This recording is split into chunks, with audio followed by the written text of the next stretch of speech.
Hello, hello, hello, hello. It's been a minute. I know, right? It's been a minute. Today I just wanted to talk about adenomyosis and fibroids, right? If you just go down onto my one of my videos, you will see that about 3-4 years ago I did an op, like a C-section, where I removed my fibroids, and the gynecologist scraped the adenomyosis. But guess what? Both of them are back, and I just recently did an MRI, and it showed that the adenomyosis has spread about 70% of my womb, you know?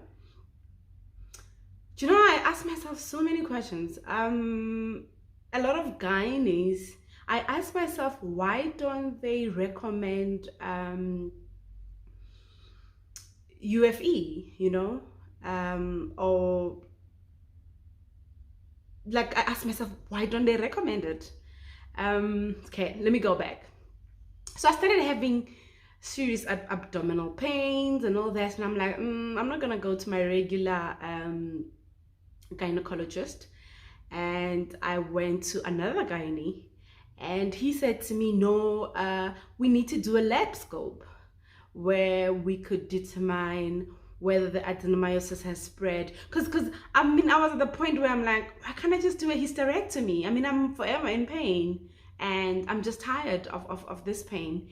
If it means me removing my womb, then why not, So I went to, when I sat down and spoke to the gynae, he was like, if the adenomyosis has spread to outside the womb, you would still feel the same pain. So now the main thing was to determine whether it's only inside the womb or also on the outside of the uterus. And I was like, okay, cool. Lab scope means they must cut me on my belly button, go inside with the camera. I've done that. And the recovery is painful. It's painful as well, And funny enough, so I posted on Facebook how much I miss yoga, and because of adenomyosis, I'm struggling to continue doing yoga because I'm a yoga teacher, And funny enough, one of the intervention radiologist, his name is Dr. Buddy, commented on my post on Facebook, and he was like, he sent me a podcast. I think he was on Power FM, and he also sent me quite a few videos to look at and all that. And he was like, "Come see me. Let's chat about this," And I was like, "Okay, why not? Let me give it a try." But I must say I was a bit skeptical. Facebook, you don't just meet people on Facebook and you just go and see them. Then I started Googling and researching about this doctor, And I then realized, and I know somebody who knows him as well. So I called that person to ask, do you know such a doctor? And he's like, no, they confirmed. He's a real doctor. It's not just a Facebook thing. And, so I went and I sat with him. And he said to me, firstly, we need to first determine how the adenomyosis has spread in your womb. And I'm like, okay, how are you going to do that? And he says to me, no, we can do it through MRI. And my question was like, why do gynaes want to cut you up if you can just do an MRI and get the same result, That's a question for another day. Anyway.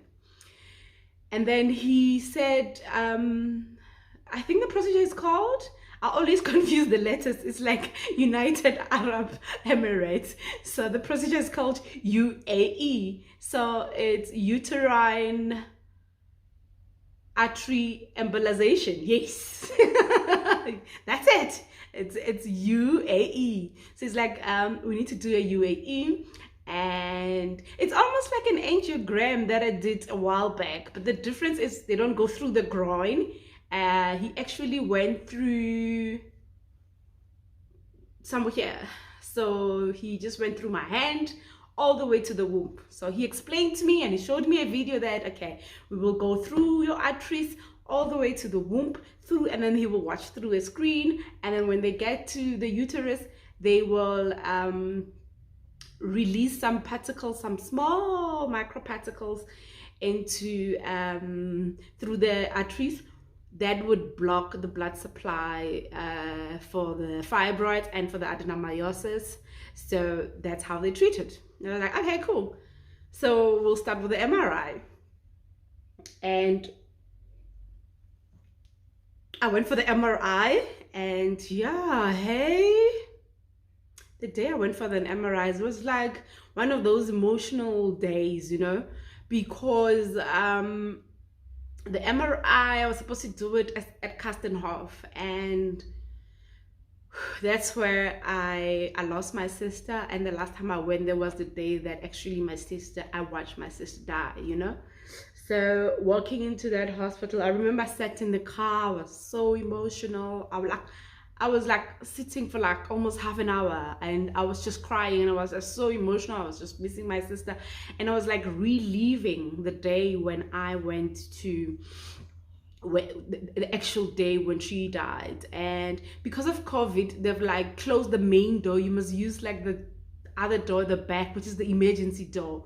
Once I walked through the emergency door, the minute I walked through and the ICU door opened like this, because one of the doctors were going in, and like everything just came back. I could just see myself, how I was sitting on that floor on at the ICU, and how like everything literally came back. And it was just a sad day for me. I was like so emotional. Anyway, unfortunately, it's one of those things that you have to deal with and go through. And then I went and did an MRI. Can you imagine? You must sit for an hour in one position, and then like if you move, we're gonna have to redo it again, and even the breathing can also affect it. And I think I should have chosen to just put my hands here. Instead, I chose to put my hands like above my head, and my hands were so numb. Like every piece of my body was so numb. But yeah, I survived an hour of them and of the MRI. Eventually, same day I got the results, but obviously it was gibberish to me. I couldn't read it, so I dropped it with Dr. Buddy. So that he could analyze, but he sort of like indicated that, yeah, I can see the adenomyosis. Do you know when they show you MRI, it's like, let me just pause this and get you the pictures.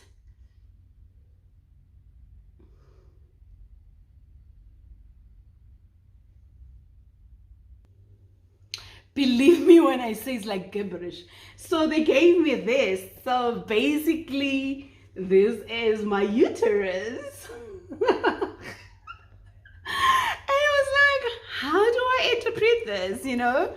And obviously my intervention radiologist was able to interpret all this gibberish MRI for me. And that's when he told me it looks like the adenomyosis has covered about 70% of your womb. And I mean, they gave me a detailed report where they could pick up on the right side there's a cyst. They could also pick up the fibroids as well. So my question is, why gynaes don't opt for MRI instead of cutting you open and doing a lab scope? It remains a mystery. And also, another question that I have is, if anybody knows out there why, I mean, let me know. Another question is, why don't gynaes suggest a UAE procedure rather than cutting you up again for C-section? I mean, I've done two C-section. I mean, I did one when I was giving birth, and I did another one when I was removing my fibroids and scraping the adenomyosis. So I was meant to do a third one. I was like, no. If I'm gonna do a third one, that would be me doing now a hysterectomy, you know? It's too much. And so the day came. We set up a date that because I told my doctor, I'm okay, I want to go ahead and do the procedure. And the procedure was done at Artery in Kempton Park, and it's like a day procedure. You just spend the night, and I was like I think for me, I took it so lightly. I took it like, "Ugh, I'm just gonna be in and out the next day, and it's not gonna be that bad." And I mean, he's just gonna go through an artery on my hand. It's not as bad as an angiogram where they go through your groin and all that. Little did I know.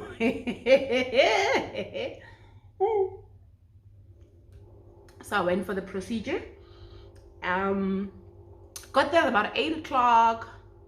No, I got there about, I remember I have to be there so early in the morning. 7 o'clock I was already at our vape, because I had to be at theater at 8 o'clock. They pushed me all the way to theater. I was as nervous as hell, and there was just so many things happening, you know.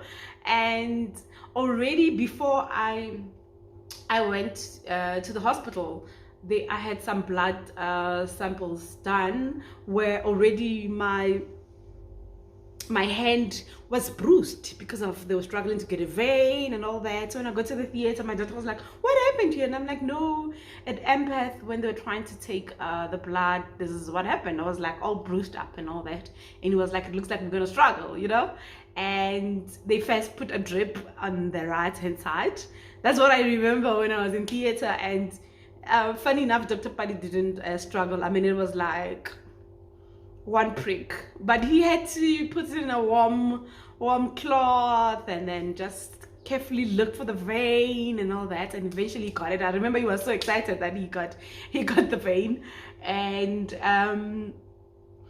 I then I remember as well, he was holding my left hand, because that's where he was gonna go through the arteries, and the rest is history. And you know, like, they knocked me out. I remember this other nurse was like, "Nah, you're just gonna breathe in and out slowly." And I just knew that, like, this one, she wants to make me sleep. And you know how they put that gas thing in your nose, and you're out. All I remember, I just woke up in my ward. I think my doctor was there, but I can't remember. He says he was there, and he said a lot of things to me, but yeah, the anesthetic was just too much.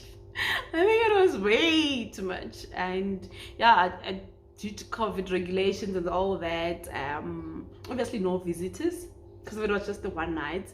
Anyway, I just woke up, and I have these people asking me, what do I want to eat and all that. And I tried eating. I remember I threw up. And I was like, to me, what did you put yourself through? You know, I was trying to eat, and I just threw up. And yeah, I was not in pain, because I had a morphine, but I tried going to the bathroom. They're like, "No, you can't. You have a catheter," and you know. Eventually, they removed it, because I hate that thing. I hate it. They removed it. And once I regained consciousness, and I was okay, and I was no longer drowsy and all that, and I was able to go to the bathroom. But for me, what was shocking is the fact that when I was walking, it was painful. Like, my whole body was painful, you know. So yeah, and walked to the bathroom and all that, and then yeah, to cut the long story short, and I was discharged. I saw my doctor, and yeah, and I was discharged the next day. But I think for me, what shocked me is the fact that my bum, my thighs, and my calves, everything was so sore. And my daughter did tell me that, but I thought maybe I'll have abdominal pains and all that. I didn't think it was gonna be that painful. But yeah, to my shock was that my whole body was sore.